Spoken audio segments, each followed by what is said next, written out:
Olá pessoal, bem-vindos a mais uma aula nossa da componente piscicultura marinha. Nós vamos hoje finalizar o nosso tópico 2, a primeira parte, né, que é sistemas em terras, ok? Então, dando continuidade, eu acho que vocês já assistiram a última aula que falava sobre marés. Nós vamos tocar no assunto referente à salinidade e flutuação de maré, tá certo? Então, para as instalações de cultivo a organismos marinhos, pessoal, uma das principais informações que tem que ser obtidas antes de iniciar o projeto é justamente aquela localidade onde você vai estar, como é que é a questão da flutuação temporal, da salinidade da água de captação, bem como se ali vai ter disponibilidade, por exemplo, de água doce para controlar a salinidade, principalmente no período que a salinidade sobe bastante, inclusive acima da salinidade do mar, para reduzir essa salinidade para níveis onde o organismo cultivado ele fique numa salinidade confortável, tá certo? E a própria questão da flutuação de maré que vai dizer quando você vai ser capaz, por exemplo, de fazer a captação de água. Vocês viram que as marés elas são regidas aí por uma série de fatores, particularmente aqui para a gente do Nordeste, nós vamos ter marés duplas, ou seja, de manhã, durante o dia você vai ter duas marés cheias e duas marés secas no intervalo de 24 horas, em média, geralmente, tá? E aí a gente tem um exemplo aqui de uma bomba flutuante que, nesse momento de maré seca, praticamente ela é incapaz de captar a água para mandar dentro do seu viveiro. Já neste outro momento, nós temos a mesma bomba no período de maré cheia, maré alta, possibilitando assim que a água seja bombeada para dentro dos nossos viveiros. Então, dentro do tópico salinidade, nós temos que observar que durante alguns períodos do ano, mesmo você estando em regiões costeiras, as salinidades elas tendem a elevar. Por quê? Porque dificilmente nós vamos ter fazendas marinhas que vão captar água diretamente do mar. Muitas vezes essa captação ela vai vir do estuário. Então o estuário muitas vezes ele tem um aporte de água doce dos rios e no período de seca, muitas vezes a salinidade ela tende a aumentar muito porque por conta da diminuição do fluxo de água doce que ameniza, entre aspas, assim, a salinidade local. Um exemplo que nós temos aqui, por exemplo, na região de Pendências, onde no final dos períodos de seca a salinidade sobe muito, chegando aí a valores muito acima da salinidade do mar, que é 36 partes por mil, podendo chegar a valores aí, por exemplo, de 80, 90, 100 partes por mil. A região de Mossoró, que tem uma plataforma continental ali na frente, bem plana, ou seja, com a força da maré, a água salgada adentra muito ao continente, e toda vez que essa água ela adentra, ela se espalha na maré cheia. Na maré seca, boa parte dessa água retorna, mas muitas áreas são alagadas. E aí essas áreas alagadas, devido à evaporação, a água vai embora e vai ficando sal. Com o passar dos dias, evaporação, e vai ficando sal, evapora, fica o sal, a tendência é que aquela região fique o quê? Salinizada. Quando você tem o aporte das chuvas, que, entre aspas, vão lavar aquela região salgada, e muitas vezes os rios, eles aumentam o seu caudal no período de chuvas, e eles transbordam, inundam aquela região que sazonalmente foi alagada com água salgada, ajuda a minimizar a questão da salinidade. Então algumas fazendas na região de Mossoró, especificamente utilizadas para camarão, mas algumas delas inclusive já trabalharam com bejupirá, elas têm poços artesianos que puxam água do lençol freático para diminuir a salinidade dentro do viveiro, porque no período de seca, a salinidade muitas vezes passa de 80 partes por mil. Então é preciso que no momento da investigação do local onde você vai fazer esse seu projeto de fazenda marinha, que você veja essas possibilidades aí de disponibilidade de água doce para fazer o controle da salinidade nos períodos mais críticos.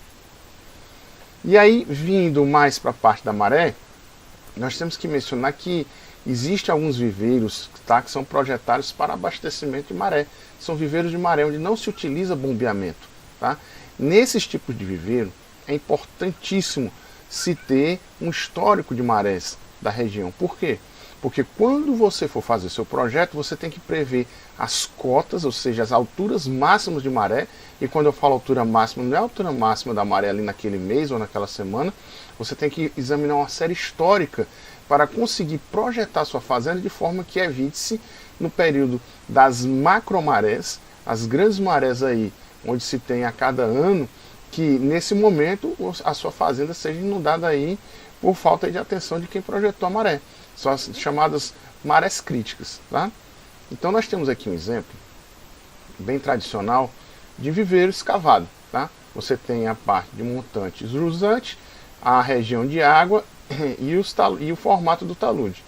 Então vamos pegar esse talude e vamos examinar agora como se ele fosse abastecido apenas por maré e se não tivéssemos captação. Então no talude nós vamos ter esse número 1, que é o que nós chamamos de borda livre ou revanche. É uma altura, certo, de segurança, onde a água nunca vai ultrapassar, porque no momento que a água ultrapassa esse nível aqui, o seu viveiro vai transbordar. E aí você começa a ter erosão, e aí o seu viveiro vai arrombar como certo. Então, essa borda livre, certo? Ela tem que ser utilizada com muita sabedoria e é obrigatório na construção de viveiro, como o professor Fábio vai mostrar para vocês. Mas o importante é você ter também a noção da altura da maré, para que se tenha, só colocar o nosso ponteirinho aqui, tá? Uma coluna d'água grande o suficiente para a manutenção dos organismos dentro d'água. Então, a maré, o projeto do seu viveiro, ele vai ter que prever essa altura dessa coluna d'água e que será abastecido somente pela maré. Tá? E por último, é interessante você definir essa cota 3 aqui, que é justamente a cota de maré mais baixa para que se permita a drenagem total do viveiro e que se possa realizar quem? As despescas, tá certo? Então nos viveiros que são abastecidos de maré, por maré, a atenção com relação à maré local seria redobrada. Atualmente os viveiros de maré, eles são bem pouco utilizados aqui no Brasil. A verdade é que a maioria dos nossos viveiros todos contam aí com bombeação aí mecânica para o enchimento do viveiro. Esvaziamento não, apenas o enchimento dos viveiros.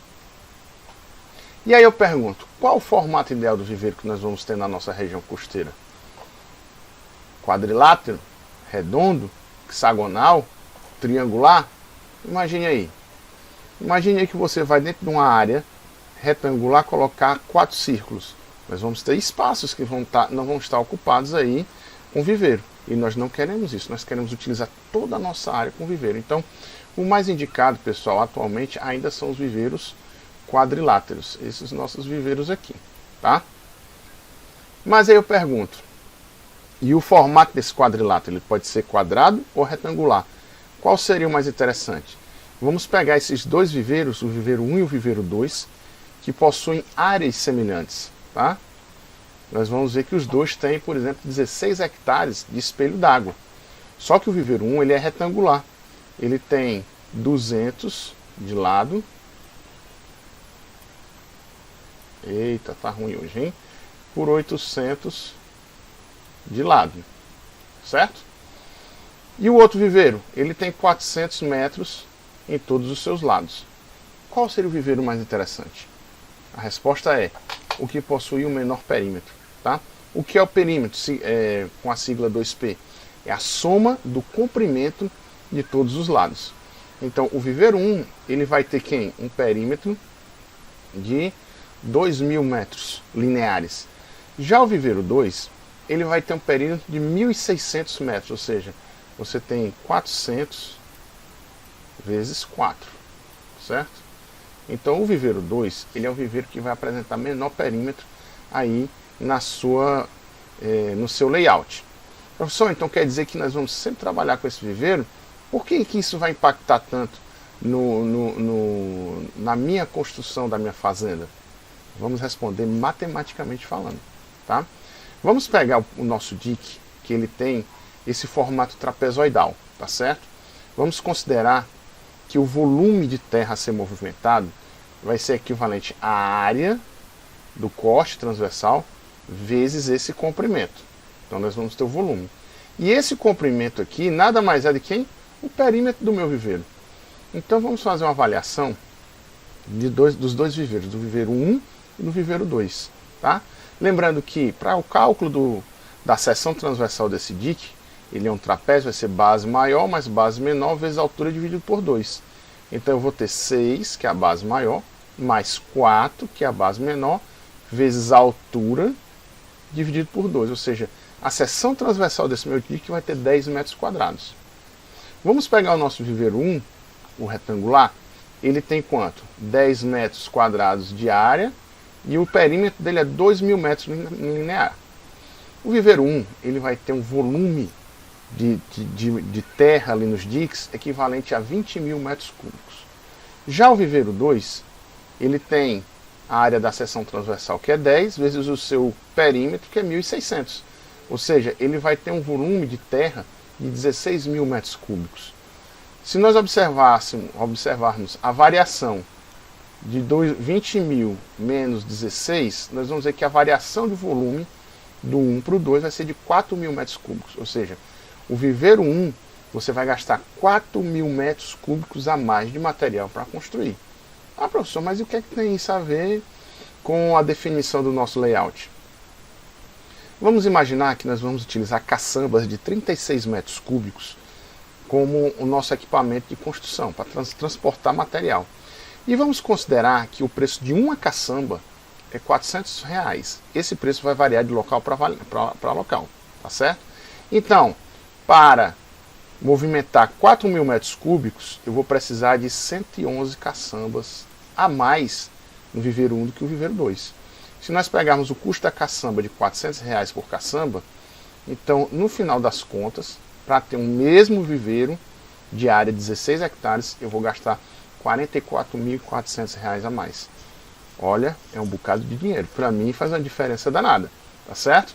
Então vejam só, mesmo se tratando de viveiros de áreas iguais, apenas a diferença de layout dele, ou seja, entre quadrado e retangular, vai ter uma diferença tremenda aí no custo de construção desse viveiro, tá certo?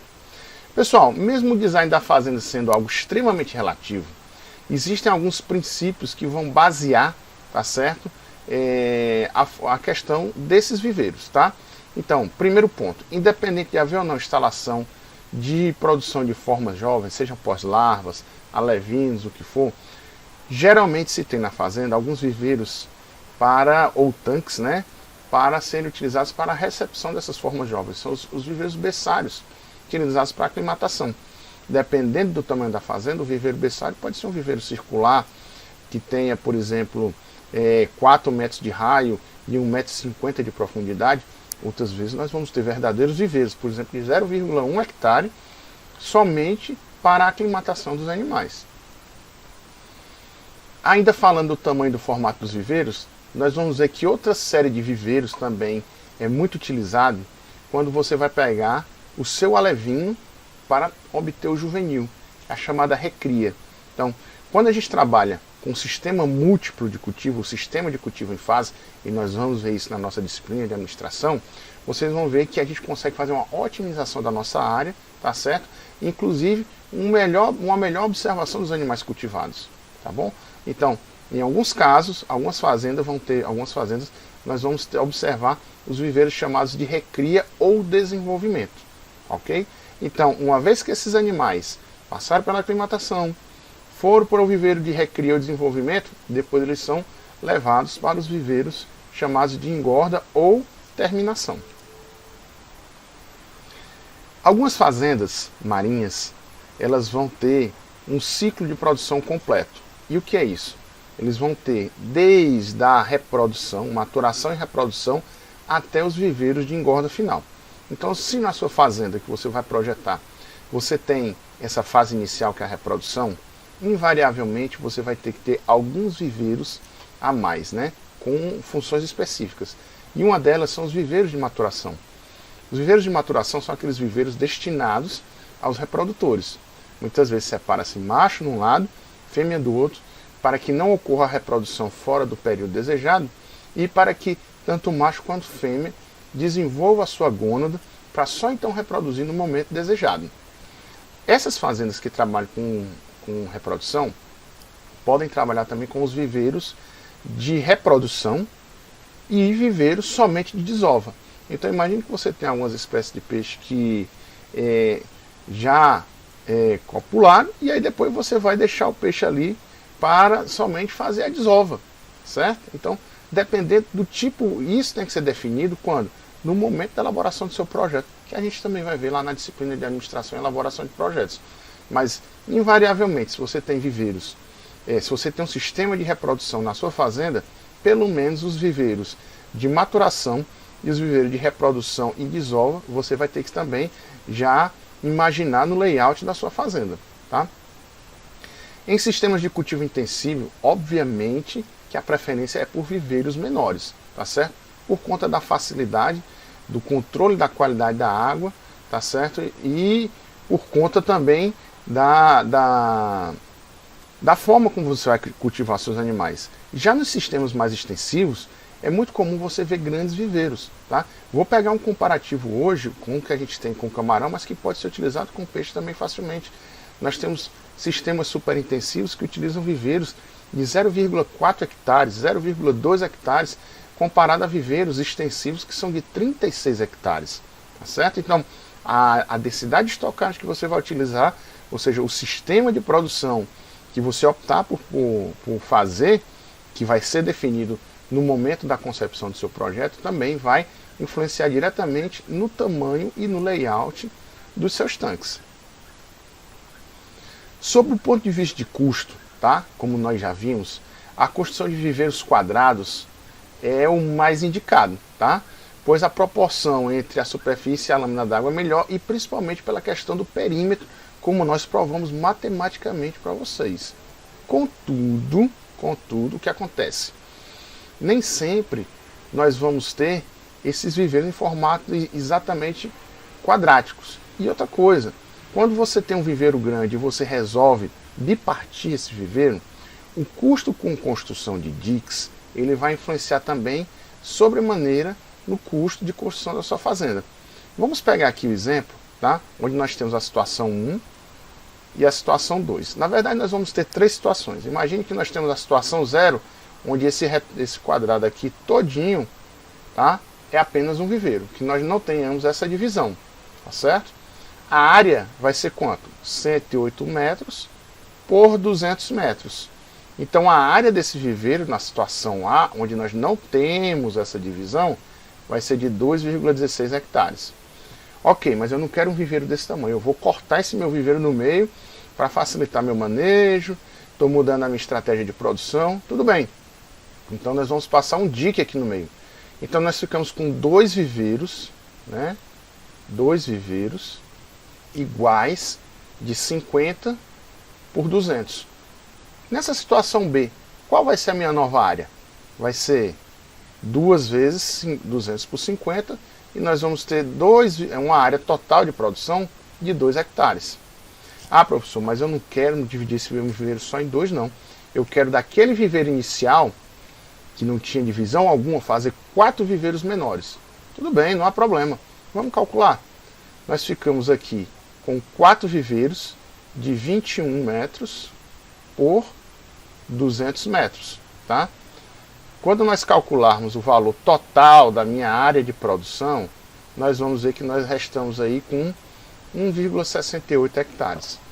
Então, entre o primeiro viveiro que não tinha divisão e o último que foi dividido em 4, apenas pela presença dos diques ali no meio, nós vamos perder quase que meio hectare. Então, isso o produtor também vai ter que ter em mente no momento de definir o layout da sua fazenda. Ok? Professor, mas e aí? Eu vou usar viveiro quadrado ou vou usar viveiro retangular? O viveiro quadrado, ele tem um custo de produção, de construção menor por conta do lance do perímetro. Mas muitas vezes, pessoal, os viveiros mais indicados são os viveiros quadriláteros do tipo retangular, e muitas vezes se utiliza a proporção 1 até 1,5, tá? A 2. O que é que isso quer dizer? Para cada 1 metro que eu tenho aqui, eu desço 2 aqui. Ou seja, nós vamos ter um viveiro praticamente retangular linear. Ok? Se eu tenho 1 aqui, aqui eu vou ter 2 metros. Facilita o manejo. Muitas vezes, principalmente para a parte da piscicultura, nós temos que ter em mente que vão ser utilizadas redes de despesca. Então, uma coisa é você comprar uma rede de 108 metros de comprimento, outra coisa é, por exemplo, você comprar uma rede de 50 metros. O custo vai ser bem menor e facilita o manejo dos peixes também, tá certo? Então, No geral, procura-se trabalhar com viveiros retangulares na proporção 1:2 ou 1:1,5, ok? Mas no frigir dos ovos mesmo, isso não é uma regra. Por quê? Porque muitas vezes o formato do viveiro ele vai levar em consideração também a área que você tem disponível, tá certo? Nós não podemos nos dar o luxo de descartar algumas áreas e não construir ali nelas, porque eu quero um viveiro bonitinho, retangular. Vamos ver exemplo aqui dessa fazenda, uma vista de cima da fazenda Poteporã. Olha esse viveiro aqui, ó. Parece uma fatia de pizza. Por quê? Porque ele vem acompanhando o contorno do rio. E aí eu não vou usar essa área? Claro que vou utilizar. Olha esse outro viveiro aqui, ó. Esse sim também parece uma fatia de pizza. Por que ele está nesse formato? Porque ele vem acompanhando o curso aqui do canal. Mas no geral percebam que os viveiros, eles têm todos formato retangular, bem regularzinho, tá certo? Aqui nós temos um outro exemplo na região do Aracati, no Ceará, que é a fazenda com pescal. Nós observamos aqui que os viveiros eles são bem lineares, retangulares, tá certo? E nós vamos ter alguns casos, alguns viveiros mais compridos, outros viveiros menos compridos. Então é a questão de aproveitamento do terreno, tá bom, pessoal? Então assim, nós vimos aí de uma forma geral a questão de vários fatores que vão definir a questão dos viveiros na região costeira, desde a questão do solo até a flutuação de maré e o próprio desenho dos viveiros em relação ao seu projeto que você vai definir, ok? Então, próxima aula nós vamos continuar com o tópico 2, só que nós iremos iniciar a nossa discussão em relação aos sistemas suspensos, que são as gaiolas, os tanques-redes, net pens. Então, nós vamos usar e abusar de alguns vídeos aí para vocês conseguirem ver na prática o que há, desde mais simples utilizado no sistema suspenso até o que a gente tem de mais moderno, tá bom? Então, aguarda mais um pouquinho e daqui a pouco tem mais aulas para vocês. Grande abraço!